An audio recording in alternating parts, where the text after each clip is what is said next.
If you're so smart, translate this. The millionaire made fun of the poor delivery girl and then froze. Before we start, tell us in the comments which city you're watching from. And don't forget to rate the story from 0 to 10 at the end. Enjoy the story. I'm Chloe Reed, a blonde courier girl with scuffed sneakers, no degree, and no family name that opened doors. Just me, my bike, and a dream I barely dared to whisper. The city didn't welcome girls like me. Especially not in skyscraper offices filled with designer suits and glass ceilings. But I had something they couldn't measure: grit. I was dismissed, underestimated, insulted by executives, clients, and even security guards.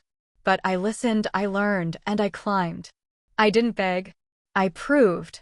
And somewhere between mailrooms and marketing memos, I met him, Aiden Cross, the CEO of one of the world's biggest multinational tech firms. Powerful, brilliant, lonely. Our paths weren't supposed to cross, let alone intertwine. But fate, like love, doesn't care about rules. This is my story of rising through concrete ceilings, dismantling injustice, and redefining what it means to belong. It's a story about a girl who was told she couldn't, but did anyway. They always looked at me like I didn't belong, eyes that scanned my sneakers before my face, lips tight like they could smell where I came from. The elevator to the 42nd floor was mirrored, bright, sterile, just like the people in it. Delivery, I mumbled, clutching the brown padded envelope to my chest like a shield. The man in the navy suit next to me didn't move. He stared at his phone, pretending I didn't exist. Or maybe hoping I didn't. When the elevator dinged, I stepped out into a sea of marble and glass, the headquarters of AstraTech Global. The place screamed money. It was where I made my twice-a-week rounds, dropping off packages no one cared about. But I cared. Every floor, every delivery, I made it count. I remembered names. I listened. I noticed. And that's how I first saw him, Aiden Cross. I didn't know who he was that day. Just a tall man in charcoal gray, standing alone in the hallway. No entourage. No noise. Just quiet power. He didn't look at me like the others did. He looked at me like I was real. "You're new?" he asked. I blinked. "Been here 3 months." He nodded slowly. "You always this early?" "Beats traffic." He smiled. It was slight, almost hidden. "Keep it up." That was it. He walked away. I thought I'd never see him again. But I did. Again and again. Until one day, everything changed. That day came a week later, when the HR director's assistant had a meltdown. I was in the hallway, unseen as usual, when shouting broke out. Papers flew. A resignation slammed. And a voice called out, "Can someone grab that courier girl?" "Chloe, is it?" That's how it started. I didn't plan it. I didn't ask for it. But I said yes. I typed memos, fixed schedules, and learned names. Then I learned systems. Then I learned how everything worked, who lied, who sabotaged, who built empires out of other people's ideas. I saw it all. But it wasn't enough to know. I had to fight. Because the deeper I got, the louder the whispers became. "She's just a courier. She probably forged her resume. She's sleeping with someone." They didn't know the truth. I was doing everything right. And that made them hate me more. But Aiden, he watched. He noticed the girl in the back who fixed what his managers broke. The one who never asked for credit, but got things done. He started calling me in. "What do you think, Chloe?" He'd ask in rooms filled with people twice my age and salary. And I told him. It scared me how much I wanted his respect. And it terrified me how much I began to want him. But I didn't dare cross that line. Not until one night, the night I delivered a report he wasn't supposed to see. The report that exposed everything: collusion, fraud, discrimination. A cover-up that reached the board. He looked at me like I was fire and said one word: "Stay." That night, we didn't talk about the report. We talked about music. About being alone in a room full of people. About running until your lungs burn because it's the only thing that feels real. And somewhere between midnight and morning, he kissed me. That kiss didn't change everything. But it started to. They didn't offer me a seat. I pulled up my own chair. The conference room on the 41st floor was colder than the January wind that whipped through my apartment windows every morning. 12 men in suits. 1 woman in pearls. And me, the courier girl who accidentally uncovered the biggest internal scandal in AstraTech's history. I hadn't meant to. I was just doing my job, reorganizing files in a broken system no one else wanted to touch. But when I found the discrepancies, overbilled vendors, phantom consultants, HR complaints that mysteriously disappeared, I knew I couldn't stay silent. And now I was here, sitting across from the people who ran the company. They thought I was just a fluke. A girl who got lucky. But I wasn't lucky. I was tired. Tired of being overlooked. Tired of pretending I didn't see what I saw. Aiden sat at the head of the table, eyes unreadable. He hadn't looked at me once since I walked in. Beside him was Mr. Callahan, the CFO with the fake smile and fake spreadsheets. His voice dripped with condescension. So, Miss Reed, perhaps you can explain why you believed it was your place to access sensitive documents not intended for your level of clearance. My level of clearance. I kept my voice even. Because someone had to. And the documents weren't protected. They were sitting in an unlocked folder marked Archived on a public drive. The room shifted uncomfortably. Callahan scoffed, but I didn't look at him. I looked at Aiden. I wasn't trying to undermine anyone, I said quietly. But if I hadn't seen those files, the cover-up would still be going on. A long silence. Then Aiden finally looked at me. His voice was low. And what do you think we should do, Chloe? There it was again. My name. Spoken like it mattered. I swallowed. Audit the departments. Not quietly. Publicly. Rehire the people who were forced out. And fire the ones who orchestrated it. Callahan's pen snapped in half. The pearl-wearing woman, board member Elaine Cortez, leaned forward. And what role do you see yourself playing in all this, Miss Reed? I hesitated. Then, slowly, give me a project. Something real. Not an internship. Not busy work. A project where I can prove this wasn't luck. Elaine smirked, not unkindly. Ambitious.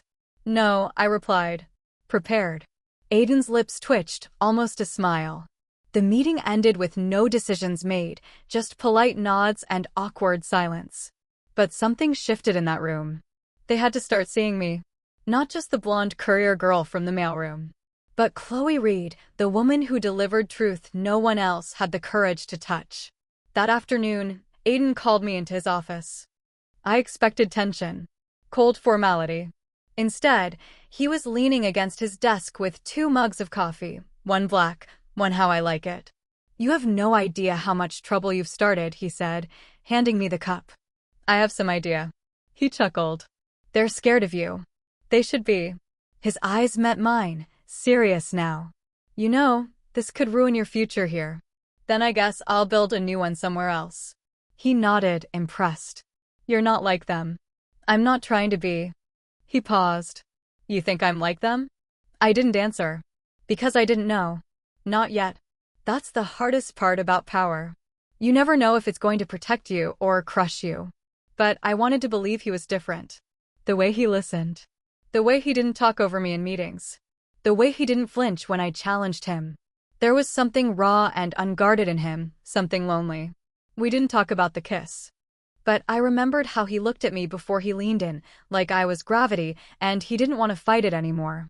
2 weeks later, I was assigned to a task force to redesign AstraTech's hiring system, to root out bias and rebuild trust.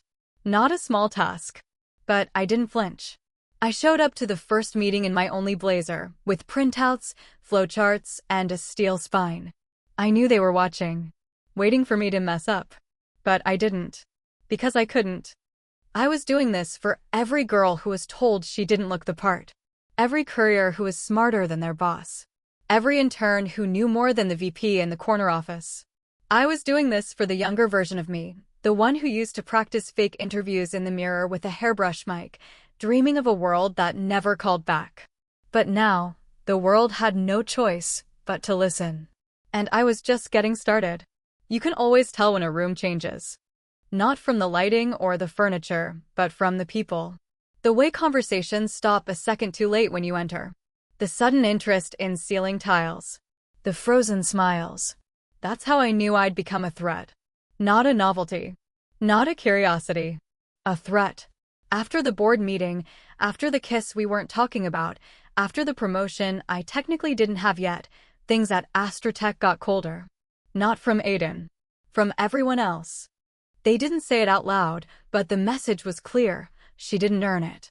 She must be sleeping with him. She's going to ruin everything.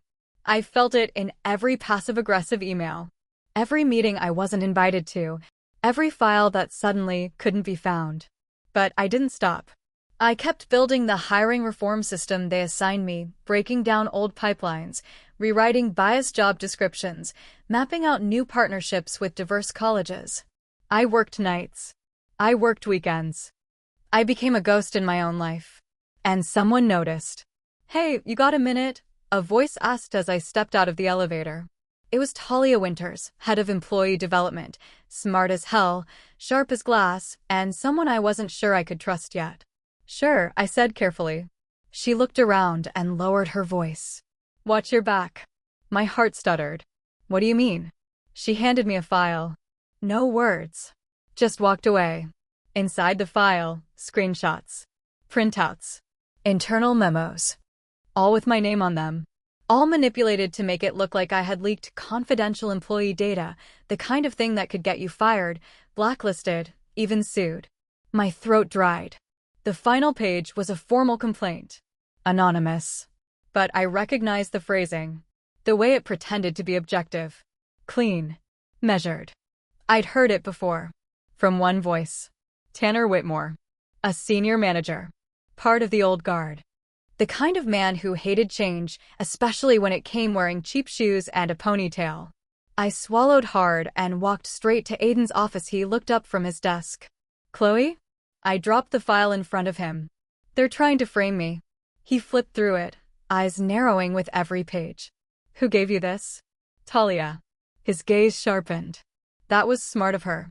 He closed the file and looked at me, not as my boss, not as a man, but as something fiercer. Something protective.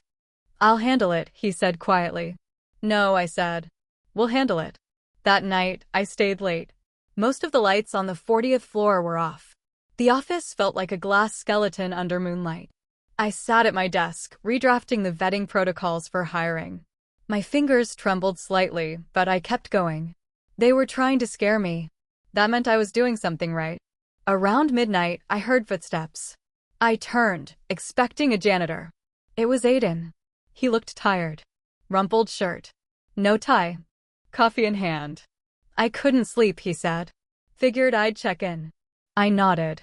"I can't sleep either." He walked over and leaned against the desk beside me. "You know, I've been CEO for 8 years. And no one's shaken this place the way you have in 3 months." I laughed softly.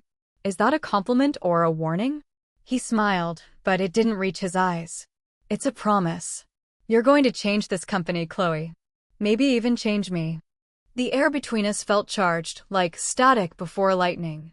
And then, just like that night after the report, he leaned in again. This time, I didn't pull away. The kiss was softer this time. Slower. Not rushed or forbidden. It felt like acknowledgement, like two people who had seen each other through walls they didn't know they had. When he pulled back, his voice was barely a whisper. "Tell me to stop if you need to." I didn't. But I did say, "We can't hide this." His jaw tightened. "We'll do it right. No secrets. No shame." And for the first time in a long time, I believed him. But that didn't mean the world would. 2 days later, the HR review board summoned me. They had concerns. Tanner Whitmore sat in the corner, smug. Watching. I walked into that room with every document. Every timestamp. Every piece of proof that the leak was faked. I didn't flinch. I didn't cry. I delivered. And when I walked out, they didn't fire me. They fired him. But the damage wasn't done. Because someone had taken that kiss. That connection. That closeness, and turned it into gossip. And the world outside our glass tower? They had plenty to say. You never think your name will trend for the wrong reasons. Until it does. It started with a whisper on a gossip site. Then came the blogs. Then the tweets. CEO Aiden Cross linked to junior courier in corporate shakeup scandal, power play or pillow talk. AstraTech's courier girl scandal, from deliveries to the C-suite. How far did she go? They didn't say my name at first.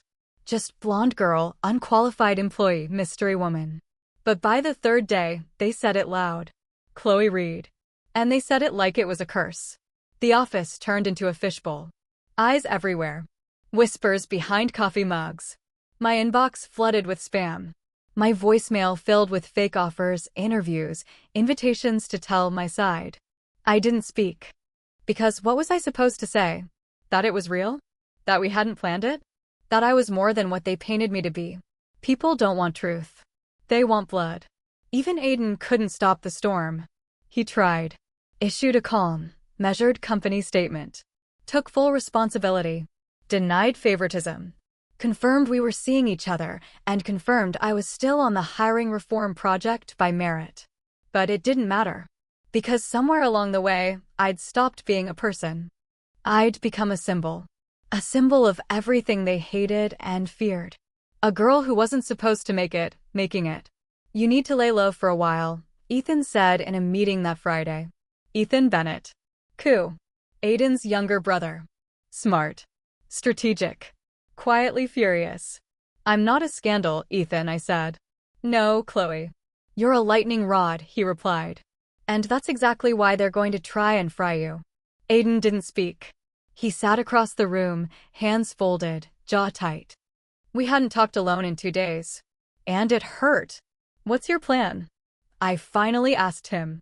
He looked at me. Really looked. And I saw the weight in his eyes, the kind you carry when you've spent your life controlling narratives, only to lose your grip. I want to protect you, he said softly. I didn't ask for protection, I replied. I asked for partnership. That was the first time I walked out of a room without looking back. Later that night, I sat on the rooftop of my tiny apartment, hoodie up, hot tea in hand, headlines still buzzing on my phone. And I cried. Not because I was ashamed, but because I didn't know if I could win. Because I'd climbed so far, and now I felt like I was falling again. And the only person I wanted to hold on to wasn't there. Until he was. Nice view, Aiden said quietly, stepping onto the roof like it was the most natural thing in the world. I blinked. How did you? I've been here before, he said. Had my assistant dig up your delivery routes months ago. Just in case. I laughed, despite myself. That's creepy and flattering. I'll take it. He sat beside me. We didn't speak for a while. Just let the wind carry our silence. Finally, he said, I should have stood up harder. Louder. You tried. Not enough. You deserved more. I turned to him. I didn't want your protection, Aiden. I wanted you to believe I could survive this. I don't believe you can survive it, he said. I know you will.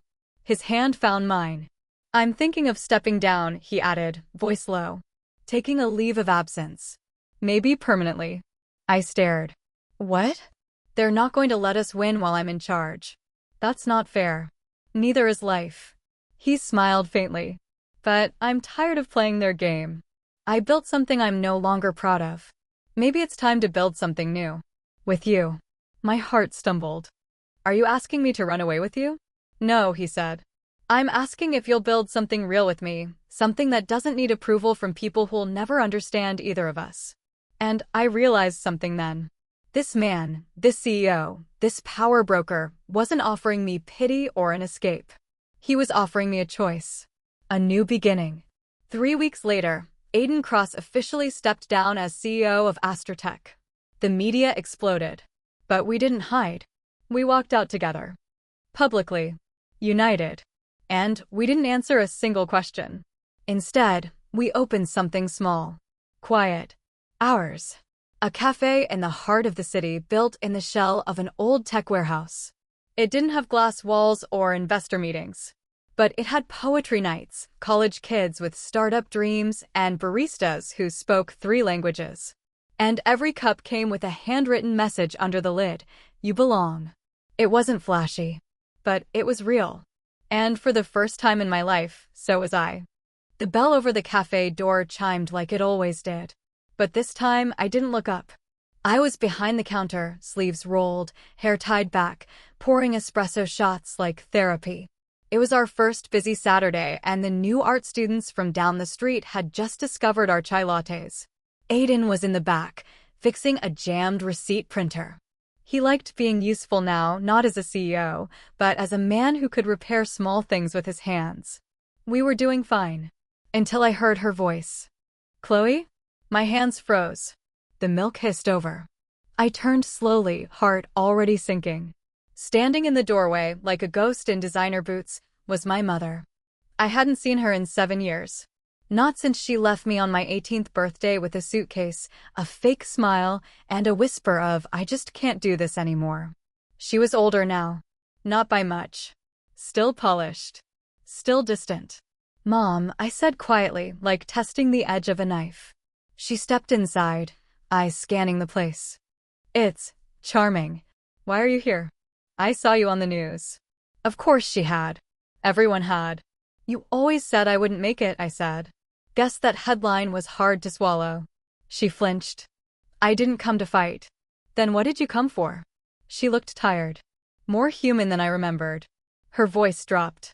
"To see if you still hate me." I swallowed hard. "I don't hate you." "Then what?" "I survived you." Silence stretched like a bridge about to break. Customers murmured in the background, unaware of the quake beneath my feet. Aiden walked out just then, wiping his hands. He froze when he saw her. She turned. "You must be him." He nodded slowly. "And you must be the reason she never mentions her family." She gave a small smile. "I deserved that." "No," I said. "You deserve truth." "And this?" "This is the only family I've got now." She didn't stay long. She asked about my childhood. I told her she wasn't there for it. She asked if I'd ever forgive her. I said I already had, but that didn't mean we'd ever be close. She left a small envelope on the counter before she walked out. It had a note. "You were always stronger than me. I see that now. I hope you build something beautiful." And there was a photo.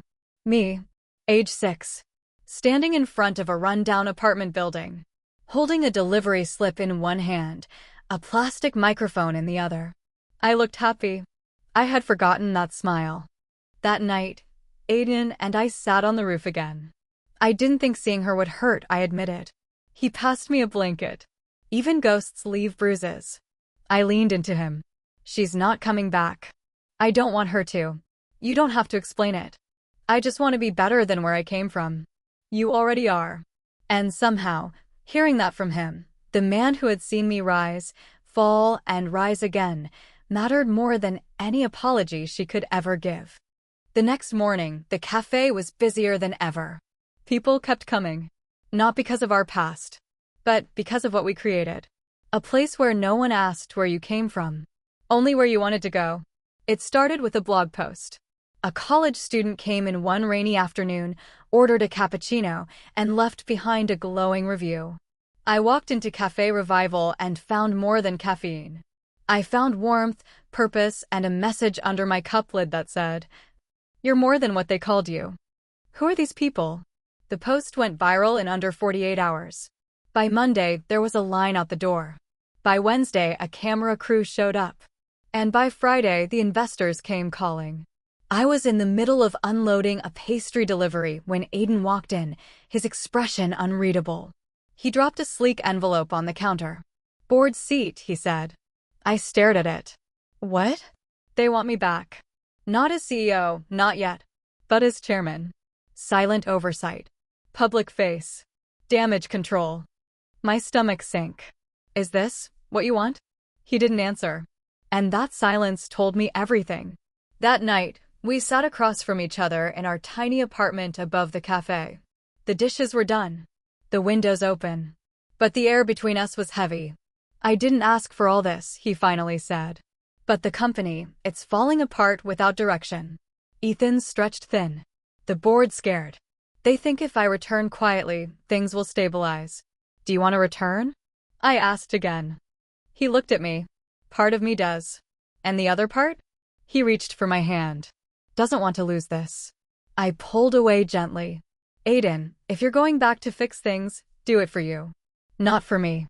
Not for guilt. But don't pretend like we can stay in this little bubble if you do." He nodded, pain flashing in his eyes. "You think it'll change us?" "I know it will." The next few days passed like a dream on fast forward. The cafe became a media darling. The Redemption Cafe. Love brewed here. From boardroom to barista. They made it sound magical. But I knew the magic came from something fragile, something built in rebellion, not routine. I gave interviews. Smiled for cameras. Posed beside Aiden. Answered every question with the kind of polished restraint I used to resent in others. Until one journalist asked me, "Do you see yourself as a success story, or just a Cinderella one?" The question hit like a slap because underneath it, I heard the subtext. Did you earn this? Or did the prince hand it to you? That night, I didn't sleep. I stared at the cafe's new menu boards, glowing softly in the dark. Was this what I wanted? To be a story people told, or the author of my own? At 3 a.m., I found Aiden sitting in the kitchen, scrolling his phone. "I'm thinking of saying yes," he said quietly. "To the board." I nodded. "I know. But only if you say you'll stay in this with me." I looked at him, really looked. The man who gave up everything to stand beside me. The man who was now being asked to go back to the top, while I stayed behind to keep the lights on. "I love you," I said. "But I won't be your shadow. Not again. If you go back, I need to rise too. In my own way. On my own terms." His eyes met mine. "Then I'll build you a stage." I shook my head. "No. I'll build my own." And in that moment, we both understood. Love didn't mean sacrifice. It meant space. It meant believing in each other enough to let go of the script and write a new one. Together, but not codependent. Side by side, not stacked. He kissed my forehead. "Then we both rise." And I whispered back, "Then we both win." It started with a girl. 17. Shy. Brilliant. She came into the cafe one afternoon with a group of friends from a local public school. While they laughed over iced lattes and muffins, she lingered by the shelf where we left take one, leave one notebooks. I watched her trace the pages. Pages full of doodles, lyrics, business ideas, affirmations. Notes from people who didn't have much, but shared anyway. Later, when the others left, she came back alone. Nervous. Hands shaking. "I don't want coffee," she said. "I just wanted to ask how you got here." I blinked. "The cafe." "No," she said, eyes wide. "Here. From nothing." Her voice cracked on that last word. And something inside me shattered wide open. The next day, I registered a domain. Her Flame. Orgay Startup Initiative. Not a charity. Not a foundation. A movement. For girls like her, with big dreams, no networks, and nowhere to go except forward. It would start small, a monthly meetup at the cafe. Resume help. Public speaking. Financial literacy. Scholarships funded by our profits. And later, a digital hub. A mentorship network. A fire that wouldn't go out. Aiden read the proposal over dinner. Said nothing at first. Then, "You're building something bigger than us." I smiled. "That's the goal." He kissed my hand. "Don't stop." Meanwhile, he was back in the tower. Aiden's re-entry into AstraTech was quiet, calculated. A few headlines. A few grumbles from the board. But when profits climbed, the critics quieted. Still, I saw the toll it took. He was always on his phone. Always in meetings. Always splitting himself between the man who once gave it all up and the one now rebuilding it brick by brick. We started to miss dinners. Then weekends. Then, us. "You're quiet lately," I said one evening. We were lying on the couch. My head on his chest. The city outside buzzing with summer. "I feel like I'm losing you to the world," I whispered. Aiden was still for a long time. Then he said, "And I feel like you've finally found yours." I sat up. "What does that mean?" He looked at me, sadness in his eyes. "It means I'm proud of you. And terrified I'll get left behind." "You're not in my shadow anymore," I said. "But that doesn't mean I'm leaving you. It just feels like we're chasing different skies." I didn't know what to say. Because maybe we were. The launch of Her Flame went viral after a single tweet from a young journalist. This woman was once mocked for being a courier who kissed her way up. Now she's funding the dreams of 1,000 girls just like her. Her name is Chloe Reed. Remember it. Suddenly, I was being invited to speak at conferences, panels, TEDx talks, universities. People didn't just want to hear about us anymore. They wanted to hear about me. And for the first time, I didn't feel guilty about that. I just felt seen. The distance between us wasn't a crack. It was a canyon. And we stood on opposite cliffs, still loving, still looking, but unsure how to build a bridge without one of us losing who we'd become. One night, I left a note on his desk.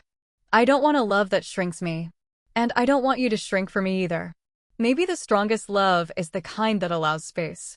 If you ever want to walk beside me again, not in front or behind, I'll be waiting. Then I walked out. Not out of love. Out of fear that if I stayed without growing, it would rot into resentment. 3 months. That's how long it had been since I left the apartment. We didn't call it a breakup. We called it breathing room. But let's be honest, it hurt like hell. Aiden and I still talked sometimes. Texted occasionally. I sent him updates about her flame. He sent flowers when we reached our first 1,000 member milestone. But there was distance now. Heavy. Icy. Honest. I was growing. He was drowning. And I didn't know how to save him without losing myself again. Until the night the email came. Subject line, urgent, AstraTech whistleblower files. It hit my inbox at 2:13 a.m. No greeting. Just a link. An anonymous message. You were the only one brave enough to fight the system last time. Do it again. Before they bury it. I clicked. And I saw numbers. Files. Documents. Proof of illegal stock manipulation, silenced harassment complaints, and one name buried in the metadata, Tanner Whitmore. He was back. And this time, he wasn't alone. I forwarded the message to Aiden without a word. He replied 10 minutes later. I've been investigating this. Quietly. Now I know it's real. We need to meet. When I walked into that cafe again, the one we built, I felt everything hit at once. The scent of cinnamon. The soft hum of jazz. The ghost of 100 mornings in his arms. And then, there he was. Aiden. Tired. Sharp. Still impossibly familiar. He didn't hug me. He just held out a folder. They've been funneling money through offshore vendors. Using shell hires to inflate salaries and bonuses. And blackmailing junior employees to stay quiet. His voice was low. Controlled. But his hands shook. I tried to fight it from the inside, he said. But the board's fractured. Half of them are in on it. Ethan's been threatened. HR's compromised. They're calling it strategic compensation restructuring. He looked at me. And I knew what he was about to ask. I need your voice, Chloe. I need you. It would have been easier to say no. To walk away. To protect my name, my brand, my peace. But I remembered something Aiden once said. The world won't change until people who don't have to fight choose to. And I had a choice. So I chose fire. We went public 2 days later. Together. Side by side. Press conference. Evidence. Signed affidavits. Interviews. All of it. And when the storm came, the lawyers, the media, the threats, we didn't flinch. Because this time, we weren't just fighting to clean up a company. We were fighting for every underdog who'd ever been silenced, smeared, or sacrificed for profit. The fallout was swift. 3 board members resigned. Tanner fled the country. Stock dipped. Then stabilized. Then soared, once the public saw transparency wasn't weakness. It was power. And Aiden? He stepped down. Again. But this time on his terms. He walked away from the empire he built, knowing it would survive. Because he finally realized he didn't need it. Not anymore. That night, as we walked along the riverbank under the city lights, he reached for my hand. I've loved you in every version of your becoming, he said. And I've loved you in every season of your breaking, I whispered. He smiled. Do you think? Maybe we're finally ready to build something that doesn't burn when we touch it? I nodded. Only if we build it together. No rescue. No sacrifice. Just choosing each other. Again. And in that moment, beneath a sky finally clearing, we knew this wasn't the end. It was the beginning. It started as a joke. We were walking past an old bookstore-turned-bakery on 5th Avenue. The sign was crooked. The windows dusty. A for lease notice hung like a tired sigh. I always wanted to open a place like that, I said offhandedly. Aiden stopped walking. You did? I nodded. Before I knew what an IPO was. Before boardrooms and breaking news. I used to draw floor plans in the margins of my delivery log. He turned to look at the building. Quiet. Empty. Waiting. Then he said, let's do it. We didn't make a big announcement. No press releases. No champagne ribbon cuttings. Just paperwork, late nights, paint on our jeans, and dreams on our sleeves. We called it the Commons. Not a cafe. Not a co-working space. Not a community center. But a little bit of all those things. A place where you could sip coffee while learning to code. Where a former barista might run a workshop on marketing. Where a single mom could drop her resume off and get childcare while waiting. It wasn't glamorous.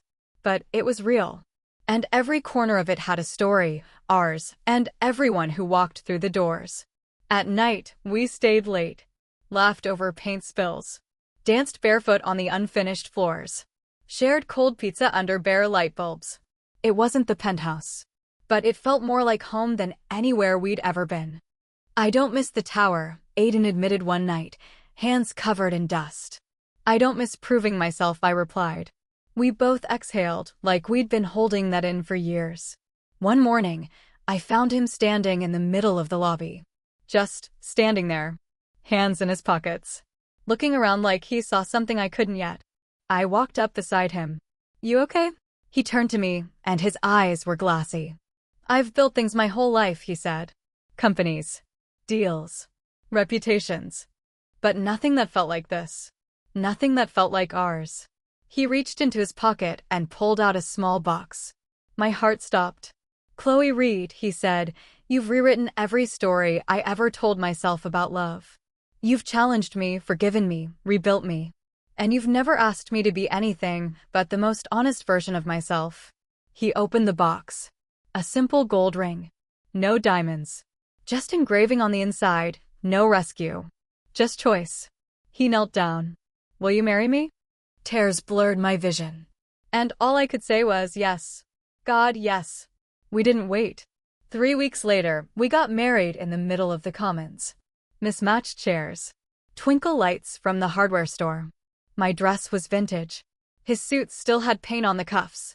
And every person who had walked a step of the journey with us, from former cafe regulars to the first girl from her flame to get into law school, stood and clapped and cried with us.